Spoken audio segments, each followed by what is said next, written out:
اعوذ باللہ من الشیطان الرجیم بسم اللہ الرحمن الرحیم الحمد السلام علیکم جناب للہ الصلاۃ والسلام علی اشرف الخلق محمد وآلہ الطیبین الطاہرین اللهم صل على محمد وآل محمد وعجل فرجہم. ہماری گفتگو چل رہی تھی تفسیر نمونہ میں سورہ قدر المبارکہ کے ذیل میں. تو اس سوال پر گفتگو تھی کہ سورہ قدر کا نام قدر مثلا کیوں ہے، کیوں رکھا گیا، یہ رات کو شب قدر لیلۃ المبارکہ قدر کو قدر کیوں کہتے ہیں، یعنی شب قدر کو قدر کیوں کہتے ہیں. یہ ہماری گفتگو اس کے ذیل میں چل رہی تھی اور اس میں بتایا تھا کہ اس میں مختلف نظریات اور اقوال ہیں، جس میں ہم نے پہلا نظریہ یا پہلی رائے یا قول ذکر کیا کہ چونکہ اس رات میں بندگان خدا کے، اللہ کے بندوں کے مقدرات معین ہوتے ہیں، امور کو معین کیا جاتا ہے کہ جو پورے سال میں ہونے والے ہیں. تو یہ ہم نے بیان کیا کہ چونکہ اس کے امور مقدر ہوتے ہیں تو اس لیے اس کو سورہ قدر کا اس رات کو شب قدر کہا جاتا ہے. آج ہم دوسرا نظریہ پڑھتے ہیں. وہ کیا ہے؟ بعضی نیز گفتہ اند، بعض نے یہ بھی کہا ہے ان شب را از ان جہت شب قدر نامیدہ اند، کہ اس رات کو اس لیے شب قدر کہتے ہیں. اس رات کا نام شب قدر اس لیے ہے، اس جہت سے ہے کہ دارائی قدر و شرافت عظیمی است، کہ اس رات کی قدر و منزلت بہت زیادہ ہے. پہلا نظریہ کیا تھا؟ شب قدر کو شب قدر کیوں کہتے ہیں؟ تو اس میں بہت سارے اقوال ہیں، نظریے ہیں. مثلا مفسرین نے بہت ساری باتیں بیان کی ہیں. پہلی رائے نظریہ کیا تھا کہ چونکہ اس رات میں انسانوں کے امور مقدر ہوتے ہیں، معین ہوتے ہیں، صحیح، تو اس لیے اس کو شب قدر کہا جاتا ہے. دوسرا نظریہ ہے، رائے قول کیا ہے؟ کہہ رہے ہیں کہ بعض مفسرین یہ بھی کہتے ہیں یا ان کا نظریہ یہ بھی ہے کہ اس رات کو، اس شب کو شب قدر اس لیے کہا جاتا ہے کیونکہ اس رات کی عظمت اور شرف اور منزلت بہت زیادہ ہے. نظیر آنچه در آیه 74 سورہ حج آمده است. اس بات کی مثال، مثلا یہ اس بات کو سورہ حج کی آیت نمبر 74 میں بیان کیا گیا ہے. سورہ حج کی آیت نمبر 74 میں یہ بات یعنی پائی جاتی ہے. ماں پڑھنا، ماں یعنی سورہ مبارکہ حج میں آیت نمبر 74 مولا عز و جل فرماتے ہیں ما قدر اللہ کا قدرے انہا قدر خداوند را نہ شناختند، وہ لوگ اللہ کی قدر کو نہیں پہچانتے، اللہ کی عظمت اور اس کی منزلت کو نہیں پہچانتے، یا انہوں نے نہیں پہچانا اللہ کی عظمت اور قدر و منزلت کو. تو گویا دوسرا نظریہ کیا ہوا؟ یعنی شب قدر کو شب قدر کیوں کہتے ہیں؟ کیونکہ اس رات کی عظمت اور منزلت اور اس رات کے فضائل اور اس رات کا شرف بہت زیادہ ہے، لہذا اس لیے اس کو شب قدر کہا جاتا ہے. دلیل کیا ہے؟ سورہ مبارکہ حج کی آیت نمبر 74. تیسرا نظریہ، گاہی نیز گفتہ اند بخاطر اونست، کبھی یہ بھی کہا جاتا ہے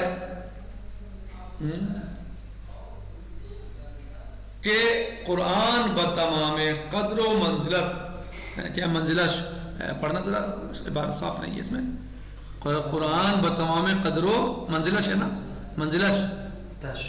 منزلتش بر رسول والا قدر و با وسیلہ فرشتہ صاحب قدر نازل کر دیے. ایک نظریہ یہ ہے، یہ بھی کہا گیا ہے کہ شب قدر کو شب قدر اس لیے کہتے ہیں کیونکہ قرآن کریم اپنی تمام قدر و منزلت کے ساتھ، عظمت و اہمیت کے ساتھ بر رسول والا قدر، بر رسول والا قدر نبی کریم محمد مصطفیٰ صلی اللہ علیہ وآلہ وسلم پر کہ جو بڑی عظمت و منزلت کے حامل ہیں، جن کے فضائل و کمالات بہت زیادہ ہیں. والا جو بولا جاتا ہے، جیسے مثلا آپ نے مرثیوں میں سنا ہوگا سید والا، شہ والا، نہیں مرثیوں میں سنتے، عربی اردو ادب میں مثلا میزانیس کے مرثیوں میں آپ سنیں، تو والا کا مطلب ہوتا ہے نہیں، یہ عظمت کو اور بیان کرتا ہے لفظ، یعنی کسی بڑی ذات یا شخصیت کے ساتھ لگ کے اس کے فضائل و کمالات کو اور زیادہ بیان کرتا ہے، اس کی عظمت کو بڑھا دیتا ہے. اس کی عظمت کے جہاں بڑھانا مقصود ہوتا ہے، جہاں اس کی عظمت کو بیان کرنا مقصود ہوتا ہے، تو وہاں پر یہ لگایا جاتا ہے سید والا، حضرت والا، شہ والا. مثلا مرثی میں نہر پر جس گھڑی خیمے شہ والا کے ہوئے، نہر پر جس گھڑی خیمے شہ والا کے ہوئے، مثلا مرثیہ ہے صحیح جو پڑھا جاتا ہے، تو شہ والا یعنی یا سید والا یا حضرت والا یا رسول والا، یعنی ذوالقدر، بڑی عظمت و منزلت والے نبی محمد مصطفیٰ صلی اللہ علیہ وسلم، بڑی عظمت والے رسول جو صاحب قدر و منزلت تھے. یعنی قرآن کریم اپنی تمام قدر و منزلت کے ساتھ نبی کریم کے جو بڑی عظمت و منزلت والے تھے، بابا وسیلہ فرشتہ صاحب قدر، اس فرشتے کے وسیلے سے، اس فرشتے کے ذریعے کہ جو بڑی قدر و منزلت والا تھا، نازل کردید قرآن کریم اپنی تمام منزلت و قدر و منزلت و عظمت کے ساتھ نبی کریم پر کہ جو بڑی منزلت و عظمت والے تھے، اس فرشتے کے وسیلے سے جو بڑی قدر و منزلت والا تھا نازل ہوا. واضح ہوا؟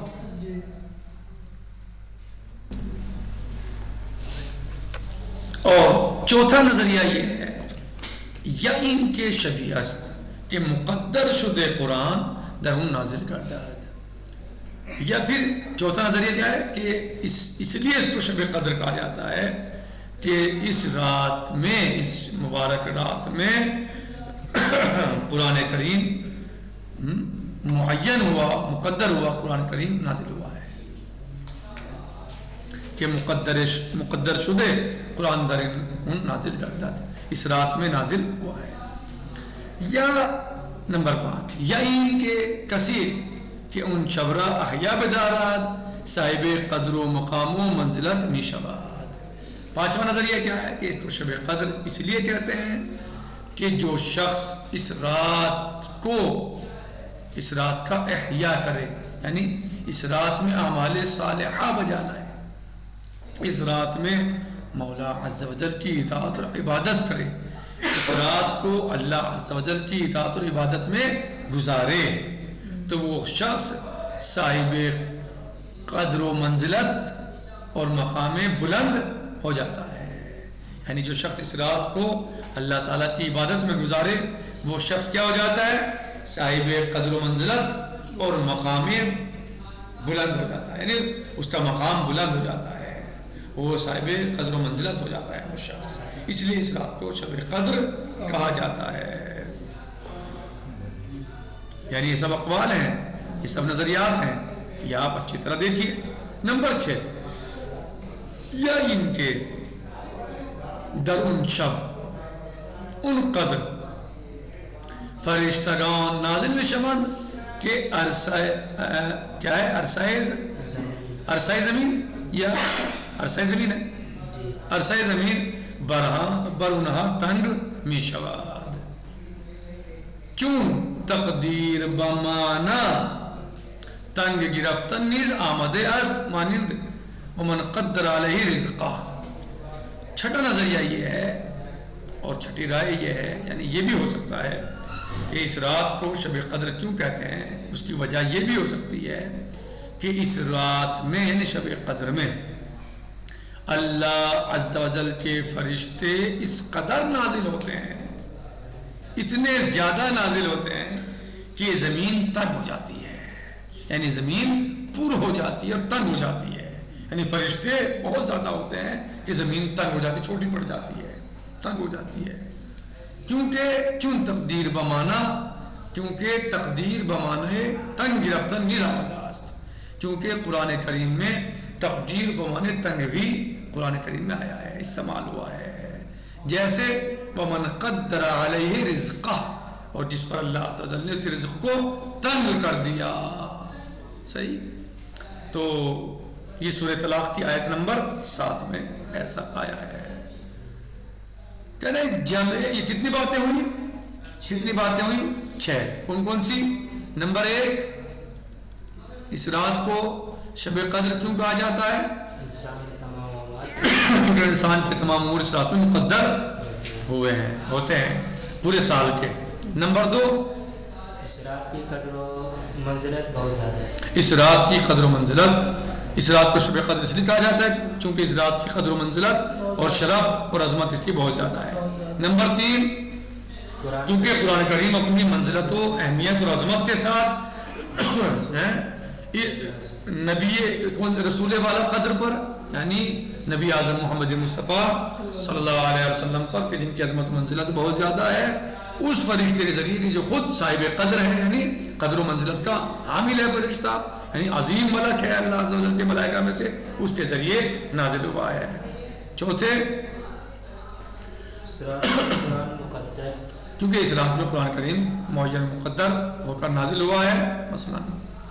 چوتھے، پانچویں، یا ان کے کہ جو شخص اس رات کو اللہ کی عبادت و اطاعت میں بسر کرے گا، گزارے گا، تو وہ بھی مقام بلند کو حاصل کر لے گا، اس کا مقام بلند ہو جائے گا، اس کی منزلت بڑھ جائے گی اور وہ صاحب عظمت اور قدر و منزلت ہو جائے گا۔ نمبر 6، یہ کہ اللہ عز و جل کے فرشتے اس رات میں اس قدر نازل ہوتے ہیں کہ زمین تنگ ہو جاتی ہے، کیونکہ تقدیر بمانے تنگ بھی آیا ہے قرآن کریم میں۔ کہاں آیا ہے؟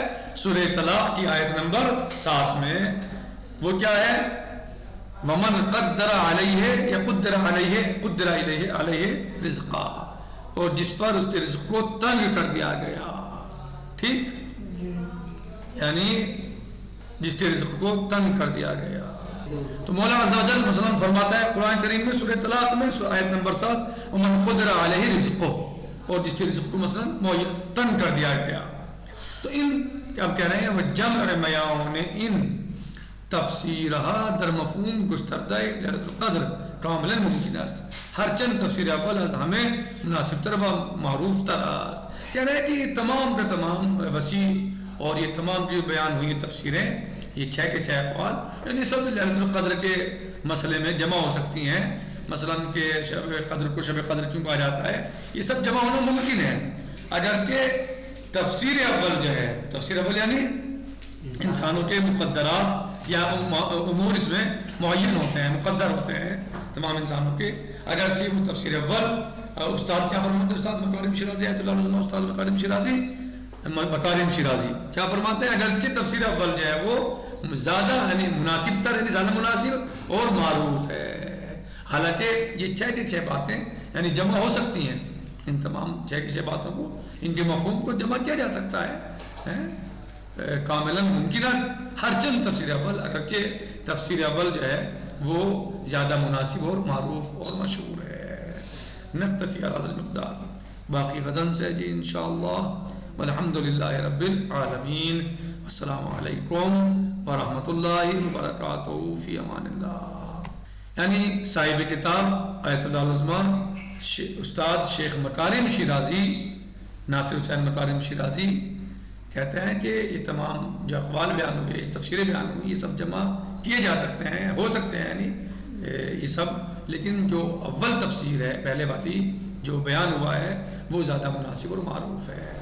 والحمد للہ رب العالمین، السلام علیکم ورحمۃ اللہ وبرکاتہ، فی امان اللہ۔